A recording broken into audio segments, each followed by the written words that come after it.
Bismillahirrahmanirrahim.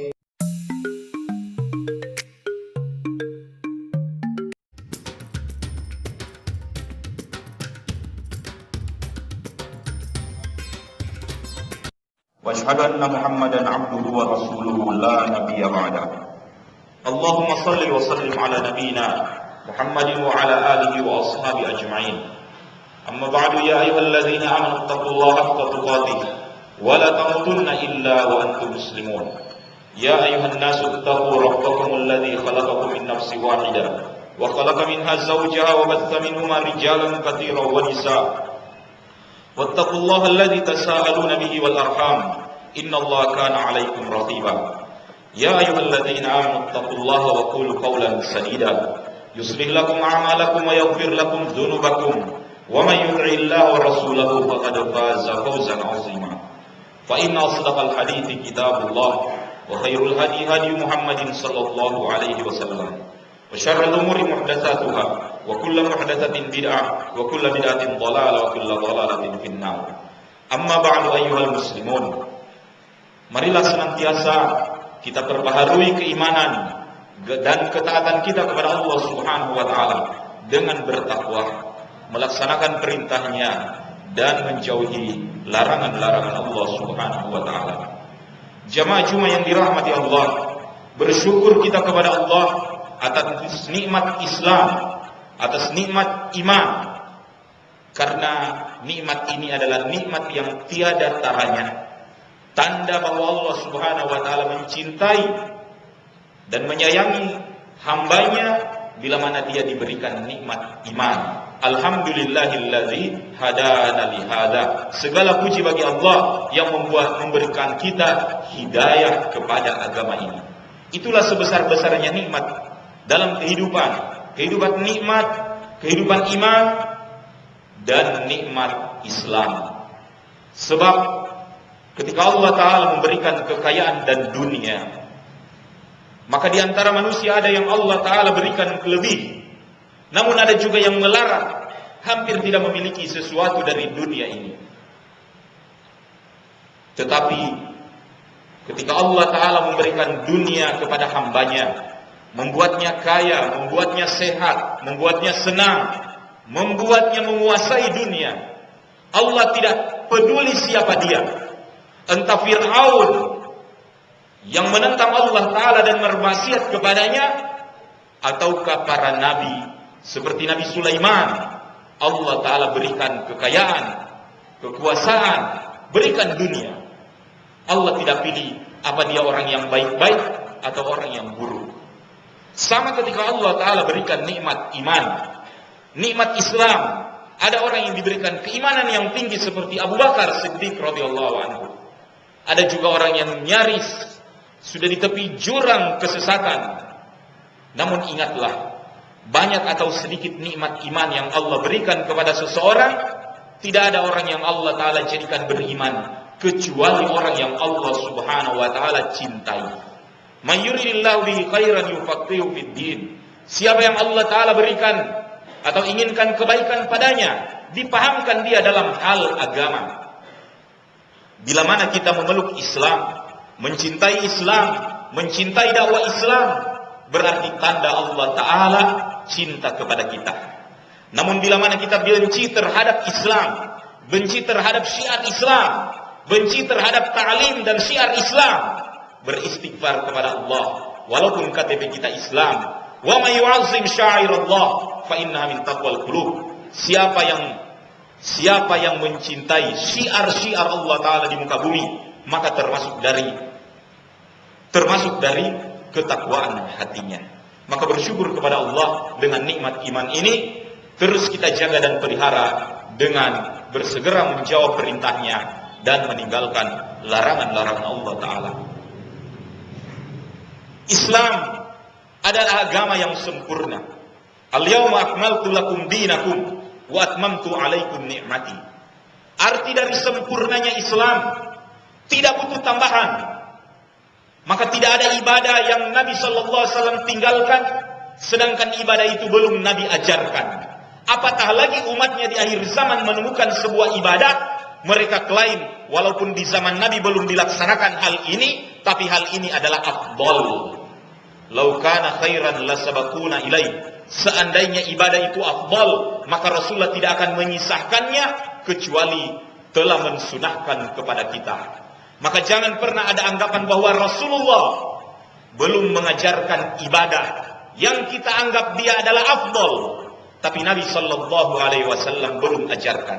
Sehingga sepeninggal Nabi tidak ada zikir yang belum Nabi ajarkan. Tidak ada salawat yang Nabi sallallahu alaihi wasallam belum ajarkan. Tidak ada perayaan-perayaan yang Nabi sallallahu alaihi wasallam belum ajarkan. Andaikan ada zikir, andaikan ada salawat, andaikan ada perayaan, andaikan ada ritual yang nanti hadir sepeninggal Nabi sallallahu alaihi wasallam, maka semua itu jangan coba-coba kita lakukan, jangan coba-coba kita dekati. Man amila amalan laisa alaihi amruna fahuwa raddun. Siapa yang mengamalkan urusan yang tidak pernah kami ajarkan, maka urusan tersebut tertolak. Sebab kesetiaan terhadap sunnah, melaksanakan perintah Nabi, menjauhi larangan Nabi, serta meninggalkan dan diam apa yang Nabi diam dan apa yang Nabi tidak suruh. Terutama dalam masalah ibadah. Maka tidak ada ibadah kecuali Nabi telah ajarkan kepada kita. Kalaupun kita ingin berinovasi, kalaupun kita ingin berbuat bid'ah, berinovasilah dalam hal dunia. Karena antum a'lamu bi umuri dunyakum. Kalian lebih tahu apa itu urusan dunia. Kalau Rasulullah SAW naik onta, kita naik motor dan naik mobil, tidak perlu dipersoalkan karena itu masalah dunia. Tapi kalau Rasulullah cuma mengerjakan sholat maghrib 3 rakaat, kemudian kita dengan ikhlas mau melaksanakannya 5 atau 6 rakaat, jangan coba-coba. Karena ibadah bisa dilakukan Nabi. Tetapi kalau ada ibadah yang Nabi tinggalkan, kemudian kita datang mengatakan ini lebih afdal sebagai tanda mencintai Nabi, hati-hati. Kullu bid'atin dhalalah. Setiap hal yang bid'ah, setiap hal yang inovasi, yang ada hubungannya dengan ritual, dengan ibadah, fahuwa dhalalah, maka dia tersesat. Wa kullu dhalalatin finnar, dan setiap kesesatan muaranya di neraka. Arti dari sempurnanya Islam tidak butuh tambahan. Ibadah dalam Islam ini sudah lengkap. Tidak perlu meniru orang-orang di luar Islam. Andaikan orang Islam memperingati hari ulang tahun mereka, memperingati hari kelahiran daripada orang-orang suci mereka, tidak perlu umat Islam mengekor. Cukuplah nahnu a'azzanallahu bil Qur'an fa idza taraknahu adzallana. Kata Umar radhiyallahu anhu, kita ini umat yang dimenangkan dan dimuliakan dengan Al-Qur'an. Kalau ajaran Qur'an ini kita belakangi, kita akan dihinakan oleh Allah Subhanahu wa taala. Ketika orang-orang Yahudi salat, berdoa menghadap Baitul Maqdis ke arah utara Madinah, Rasulullah tidak ingin. Rasulullah galau berdoa pada Allah, palingkan kiblat kami, jangan samakan ibadah kami dengan ibadah orang-orang Yahudi yang sama menghadap Baitul Maqdis ke utara. Qad nara taqalluba wajhika fis sama' falanwalliyannaka qiblatan tardah. Kami telah lihat kegalauan hatimu, kami akan palingkan engkau kepada kiblat yang engkau kehendaki. Maka Allah palingkan dari semula menghadap utara Baitul Maqdis, Allah palingkan ke selatan menghadap Makkah. Maka jangan pernah meniru-niru ibadah yang di luar Islam.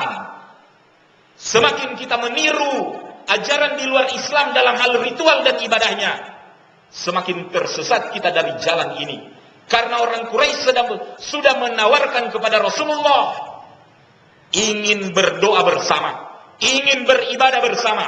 Sehari engkau beribadah bersama kami, sehari pula kami ikut denganmu. Rasulullah diam. Sepekan kami akan berdoa denganmu wahai Muhammad, 1 hari saja engkau dengan kami. Rasulullah diam. Kalau demikian 1 bulan kami bersamamu wahai Rasulullah, wahai Muhammad, 1 hari saja engkau dengan kami. Nabi diam.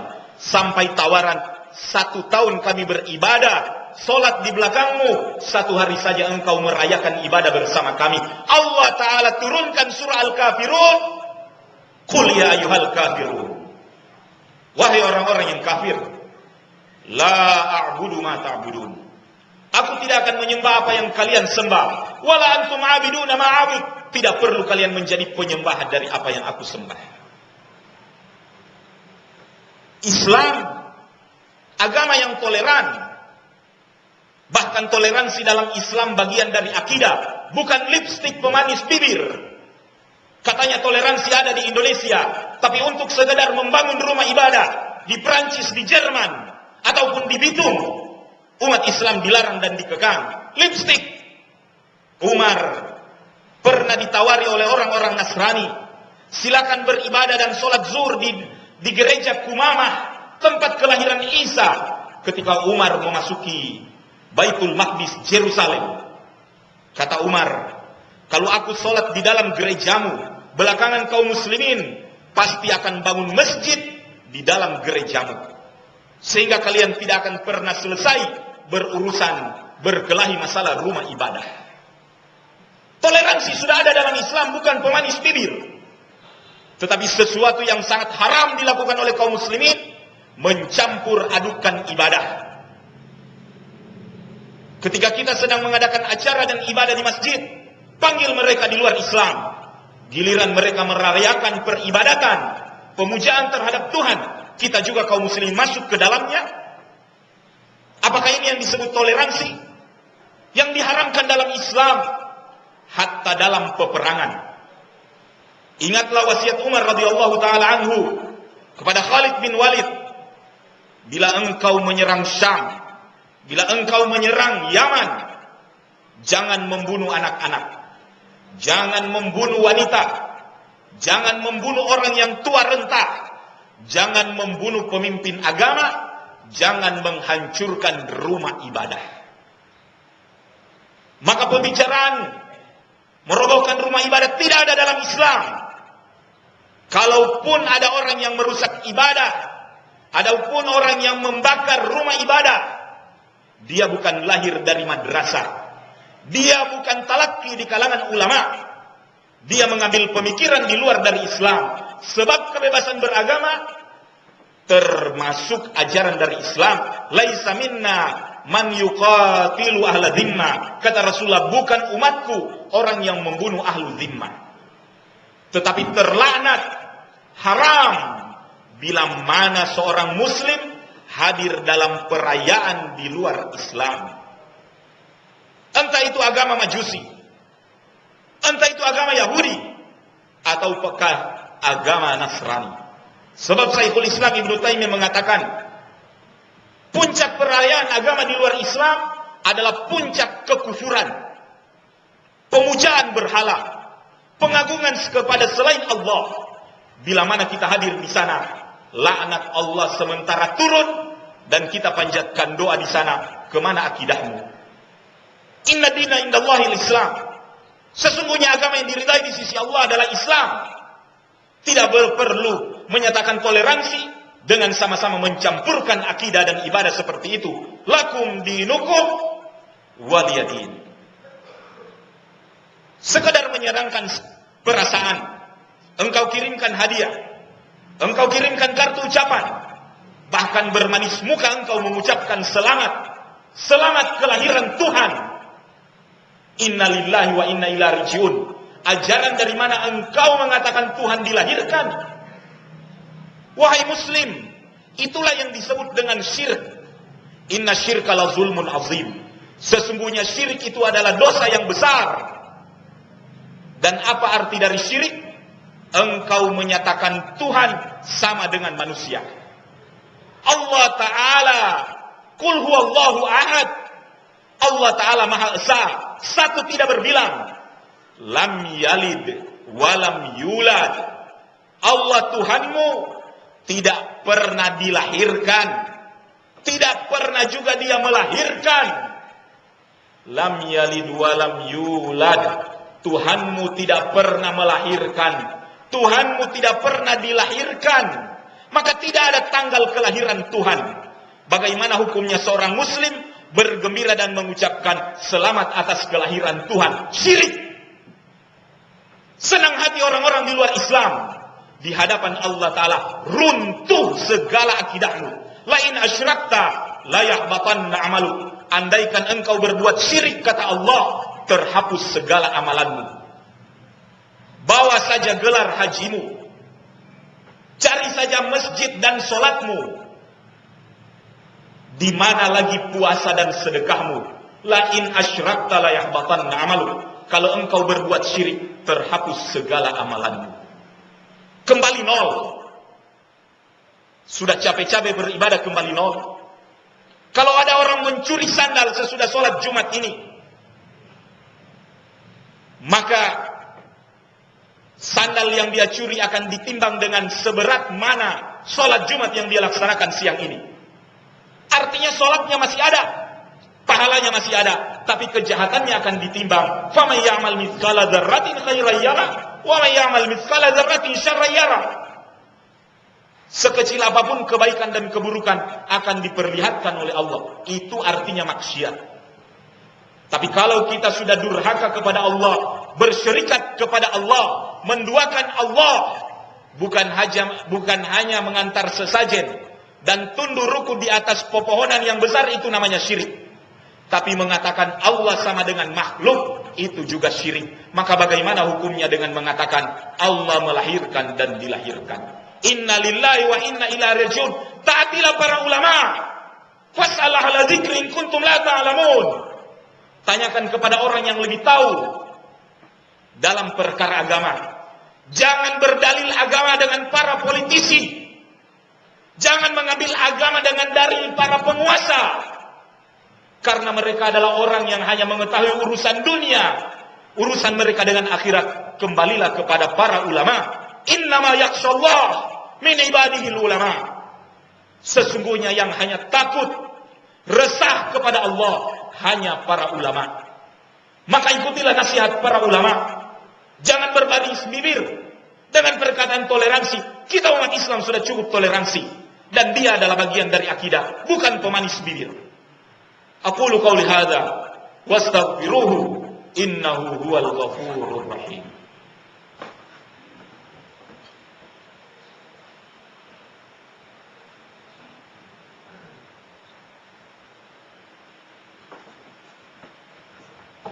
Alhamdulillahi wahdahu wassalatu wassalamu ala man la nabiyya ba'da wa ala alihi wa ashabihi wa man amma ba'du. Ya ayyuhalladzina amanu taqullaha haqqa tuqatih wa la tamutunna illa wa antum muslimun.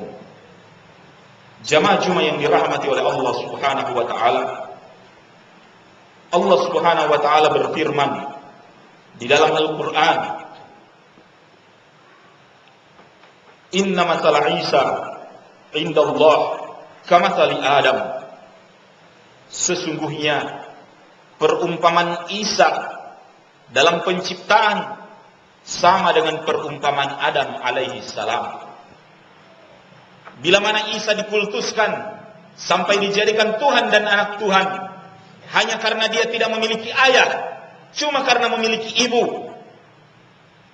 Kekuasaan besar seperti itu. Anak terlahir tanpa seorang ayah, tanpa terjadi hubungan konjungsi atau pernikahan antara laki-laki dan perempuan. Tiba-tiba wanita yang perawan lahir. Betul-betul keajaiban. Tapi sama dengan penciptaan Adam. Kalau kalian menjadikan Isa sebagai Tuhan dengan penciptaan yang luar biasa seperti itu, sesungguhnya yang lebih ajaib adalah penciptaan Adam. Tidak ada ayah, tidak ada ibu. Tapi kita tidak menjadikan Adam sebagai Tuhan yang disembah selain Allah Subhanahu wa ta'ala. Allah Ta'ala bertanya kepada Isa bin Maryam, "A'anta qulta lin-nasi ittakhiduni wa ummi ilahaini min dunillah?" Apakah engkau, wahai Isa bin Maryam, yang menyuruh manusia, jadikan aku dan ibuku sebagai dua Tuhan selain Allah Subhanahu wa ta'ala? Isa mengatakan, "Ta'lamu ma fi nafsi." Engkau mengetahui apa yang di dalam hatiku, ya Allah. Maka Tidaklah Isa bin Maryam bagi kaum muslimin kecuali seorang yang dia cintai dalam kehidupan. Bahkan kecintaan kaum muslimin terhadap Isa bin Maryam lebih dia cintai daripada dunia dan segala isinya, bahkan nyawa sekalipun. Tapi tidak merubah posisi dari Isa. Dia adalah Abdullah wa rasuluhu. Isa bin Maryam hanyalah hamba Allah Ta'ala semata. Wa rasuluhu. Dan dia adalah Rasul terpilih di antara sekian manusia. Tidak pernah pemujaan kita terhadap Isa, terhadap Rasulullah Sallallahu Alaihi Wasallam akan menyebabkan kita menyembahnya. Iyyaka na'budu wa iyyaka nasta'in. Hanya kepadamu ya Allah kami menyembah, dan hanya kepadamu lah kami minta tolong. Oleh karenanya kita terhadap Isa bin Maryam, kata Allah Subhanahu wa taala, "Qul amanna billahi wa ma unzila alaina wa ma unzila ala Ibrahim wa Ismail wa Ishaq wa Yaqub wal asbat wa ma utiyat Musa wa Isa wan nabiyyuna min rabbihim." Katakanlah kami akan beriman kepada apa yang diturunkan kepada Ibrahim, Ismail, Ishak, Yakub, Asbat, Musa dan Isa. Maka tidaklah kelebihan Isa kecuali dia adalah Nabi Allah Subhanahu wa taala. Walaqad arsalna rusulan wa ja'alna minhum azwaja wa dzurriyyah. Kata Allah, kami telah kirimkan, telah utus rasul-rasul, dan kami jadikan bagi para rasul istri-istri dan anak-anak. Sehingga keyakinan kita kaum muslimin, Isa selain Rasul Allah, dia juga manusia biasa. Makan seperti kita, minum seperti kita, bahkan dia menikah seperti manusia biasa. Tidak ada seorang muslim pun yang percaya bahwa Isa adalah bujangan. Sebab kata Rasulullah, "An-nikahu sunnati, faman raghiba an sunnati falaysa minni." Nikah itu sunnahku, dan siapa yang benci terhadapku, dia bukan golonganku. Bukan golongan Islam, bukan golongan umat yang beriman kepada Allah Subhanahu wa taala. Maka Isa bin Maryam sebagaimana rasul-rasul Allah, mereka menikah dan mereka berketurunan. Walaupun para pemuja Isa khawatir dengan tanggapan ini, dan tidak lain karena satu alasan. Kalau mereka mengingkari Isa menikah dan punya anak atau istri, karena mereka terjebak ke dalam keyakinan yang mereka bangun sendiri, mereka mempertuhankan Isa. Apa jadinya Tuhan bila mana menikah dan punya anak? Maka tidak boleh tidak, mereka harus juga mengangkat ada anak Tuhan atau cucu Tuhan di muka bumi.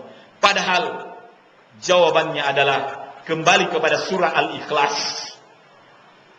Qul huwallahu ahad. Allah itu esa, lam yalid wa lam yulad. Dia tidak beranak dan tidak diperanakkan. Maka Isa bin Maryam bukan anak Allah. Dan Allah Ta'ala tidak mengambil seorang manusia pun menjadi anak. Lam yalid wa lam yulad wa lam yakul lahu kufuwan ahad.